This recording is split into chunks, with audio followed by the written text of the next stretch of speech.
We're starting the night off easy with some spoken word. Please enjoy. Hello, hello, everyone. How are we doing today? So amazing. Hold on. Is this shit broken? Because I can't even hear y'all. Like, we're not even that far apart from each other. Come on. How are we doing today? Thank you. That's what I was looking for. Well, just in case you didn't hear, my name is Ajna Muse. I go by they or she pronouns, and I'm gonna start it off slow for us tonight. Cause we're about to go hard tonight. This is not no normal venue, Um, so that's why I got a couple pieces prepared for y'all today. But first, I want to say, happy Scorpio season. Where all my Scorpios at, right? Yeah, Scorpios are definitely one of the best signs. And I say this as a Scorpio, no bias involved at all, actually. Um, and my birthday's coming up. Just want to put that out there. Anyone want to give me a early birthday present? Let me know. I'll be here all night. And yeah, so this first piece is called A Letter to the Haters. And this is honestly one of the first pieces I wrote when I used to think that I wasn't even a writer, wasn't even a poet. I use this as like a way to express myself, and then I realized, damn, this shit is hard. And more people need to hear this. More people need to feel as empowered as I did while writing this. I'm a masterpiece, not just one actually. I'm them all. I am an art exhibit with black experience that decks the halls. And as I strut and stand tall, these peasants get a free viewing. But yet, when they stare at me, they don't applaud. How rude can you be when you see me and just scold? How hateful can you be of yourself that when you see me be me, you imagine me in some hell? You imagine I'm some demon, and I can see in the way you clutch your pearls, especially you men who can't perceive me because you are so confused and don't know what you love. You just want something to stick your dick into to distress, which is why the girls have been saying y'all's dick game is some ass. Well, yeah, no, that's right. Who else felt that? Who else felt that right now? Yeah. And for all you bitches that hate on my demeanor and hate on my femininity because I crop my t-shirt, y'all are fucking dumb and insecure. And no, I ain't talking no Issa Rae. I'm talking about the fact that you choose to hate. Like, y'all really thought y'all ate? Don't make me summon Stink Meaner because he will box you upside your fucking head and take your plates because I'm that bitch. So you need to check your place because I am not the one today. I might be too into the bringing the light to the surface, but I think your vision is a bit screwed because why you ass looking at me so long on purpose? I ain't do shit to you but breathe, so why in the hell are you looking at me like I am some disease? Bitch, please. I know you got insecurities festering so deleteriously, cause you stink. And I don't mean smelly or anything, but you are committed to projecting your hell into everything. And it reeks, damn. And I know it's not the mold down here. Your shadow's coming out to play, and you think you blocked it by projecting your hate. Well, I guess I had to be the one to tell you that shit you try to keep behind you and hidden is actually the reason you get no bitches. Because you are ashamed to free yourself from these chains. Well, I guess I have to be the one to let you know that shit you tried to keep behind you and hidden is ruining the fucking show. Okay? Get the fuck out! We don't tolerate that here. And all I know is you need to compensate me handsomely because I don't need to convict you of your shitty microaggressions, your visual assaults. So no court is not gonna be in session because I'ma just call my homies if you don't start whipping out them Benjamins, okay? This is a hate-induced crime, and the police don't need to get involved because first off, fuck the police. Don't call them. If you call them, you're a bitch, and your mother too. Anyways, the police don't need to get involved because there is a clear resolve. Thank you, thank you, thank you. So, that was a letter to the haters. That was my little rant to all. Okay, okay, got you, got you. That was a little rant to all the peoples, all the haters, all the peoples out there. Actually, let me correct myself. Not even all the haters, but all the people obsessed with sex with me. Like, y'all wanna sniff my undies or something? Just let me know. We could work something out, I guess. But don't be fucking hating. Like, just be honest with how you're feeling. That's all I really have. And this next piece, I wrote this next piece a little bit of, like a while ago. Um, and this one I kind of wrote, this is a part of like a growing project of kind of how my relationship with my body has been, me as a black person, has been severely affected by the media that I've consumed, by the people that I kind of surrounded myself with, and everything of the sort, because we have been taught my features are some sick joke, or something that you could just buy, something that's a little fashion trend, when I had to wake up every morning and live like this. Well, some people think this is a little costume you could put on. And I wrote this piece to kind of channel my resentment. Because more importantly, I know other people need to hear this. I know other people be feeling this too. And you know, it's about time for us to kind of express this discontent, this resentment that we've built towards ourselves because of oppression. This piece is called Nigga Knows. I know this nigga knows. Oh, I'm sorry, wait, restart.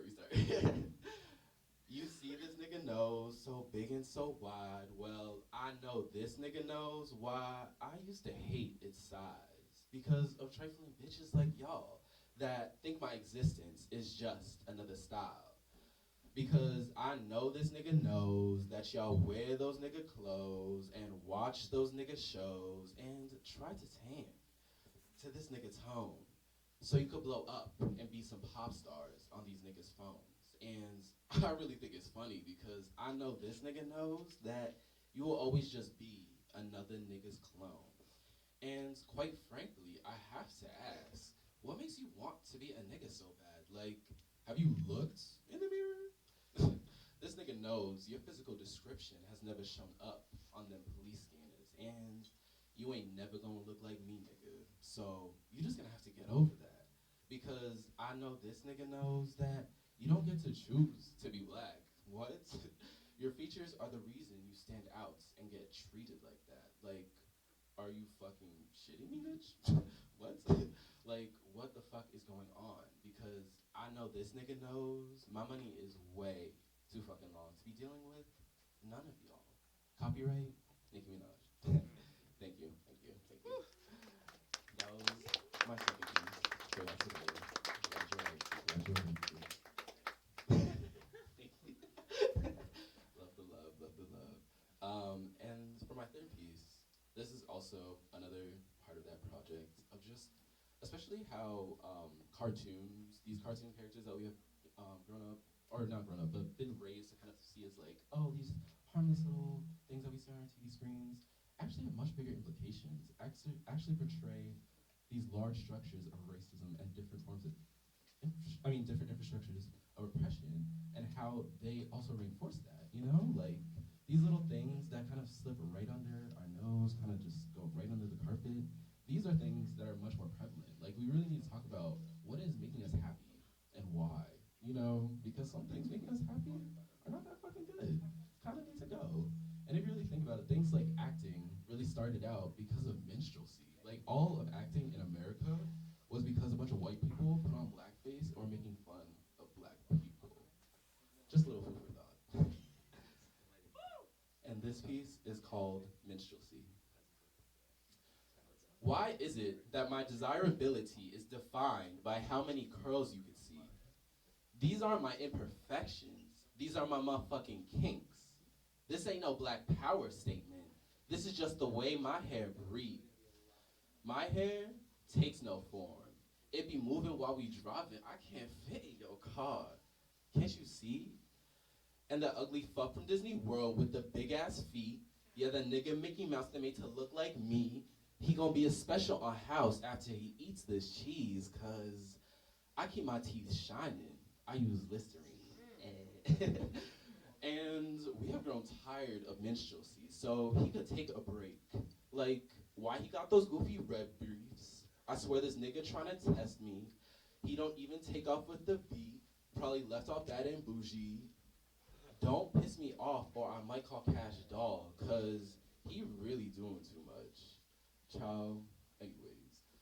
Fuck the nigga Mickey Mouse with the big ass house, cause we gon' burn that shit to the ground, okay? Miska Muska that, you fuck ass mouse. Y'all like that part? Y'all like that part? And yes, that was minstrel scene. Thank you. Thank you. And then I also wanted to share this other piece that, give me 1 second, I have to put it up on my digital phone screen, because I do not have this one memorized. But I want to once again, I don't know if I even said this, thank you all for showing up tonight. It's so amazing seeing these beautiful faces. Thank you all for being here. Showing up is the hardest step, and it's cold as fuck outside. Like, I don't know about y'all, but damn, y'all are real ones for showing up. And this piece is called Femicide Pale. And I wrote this piece kind of in response to the fact that, once again, our bodies are being attacked, our autonomy is being attacked, and over the summer, unfortunately, the Roe v. Wade ruling was overturned, and this just made me very frustrated, lost, confused, and just wondering, what next? I can't constantly keep like falling and looking at these kind of Instagram updates, these news updates, and just falling into this pitfall of like despair. And I thought to myself, what is there to do despite this discomfort? How do I actually make joy?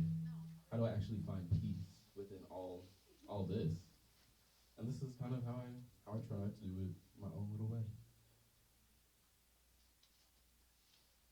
Vincent Ventula, the ruler of the medulla, sits in our lizard brains telling us when to preach, reminiscent in all our gains, commanding us on our feet. Yes, the dark matter in our oblongata, and he's telling us that we are the source of all of this slaughter. The seeds for our ancestors is remorse that keeps us attuned to the phantoms within our lore, the supernatural force that creeps along the forest floor and weeps alone, bequeathed by the willow's bark. Thicker than the sap that bleeds during our strife. But can you believe this lie? Women's equality, our modern day femicide. Because the women like me are still clocked when we move without the sheath of the moonlight, without our cloak that keeps us safe from these lust-diseased blokes, the same shitheads that have stripped my brethren of the autonomy of their effeminated bodies. And now, it is easier to get an AK than the proper care for the uterine process. Yes, this same equality that reduces our women of their quality until they are commodified into the Eurocentric body type, or this overglorified BBL.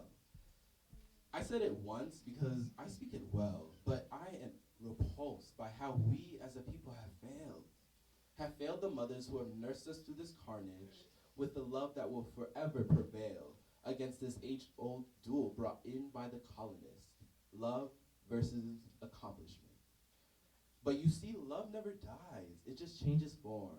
This nonsensical peace for which we mourn like a wildfire eased by the storm, giving us more life as we tend to the beauty that lays beneath this floor, yet we just stand here hoping for some more. And growing dormant in this sharp loss of hope as we see the maternal get choked by the male ego. The ramifications from this almost normalization of the feminine's ostracization from her home, a false security all throughout the globe, and Lord knows that she is the only thing keeping us connected to the source. Our mothers, our sisters, our grandmas, and our aunties, the leaders of the femmes and the quartet that has kept the world from delving into apocalypse, with their sheer resilience to see our toddlers blossoming to their thrones. But once again, they're never duly compensated for allaying this social raucous that has just been dropped right on top of them. Yet, we somehow have only seemed to accomplish recognizing the patriarchy as the source of this conflict. But is that really it? Have you heard the howls from the winds, the pain infused into the rain as Mother Gaia weeps for her kin? How many more will they take before we revolutionize what it means to make it safe? How long will femicide be a constant until we bear arms and end this war? Thank you. And thank you all. This is an amazing turnout. That was my last piece for the night, though. And if you would like to support me, Instagram is Ajna Muse, AJNA_MUSE. And in my Instagram bio, I also have a link to finding affordable, excuse me, affordable birthing processes in your area. You know, different resources because in a lot of states right now, it's being almost like made completely illegal. So this is very important information to kind of spread, to elevate. And I also wanted to make a quick shout out for the fact that it's Trans Awareness Week. So for all my trans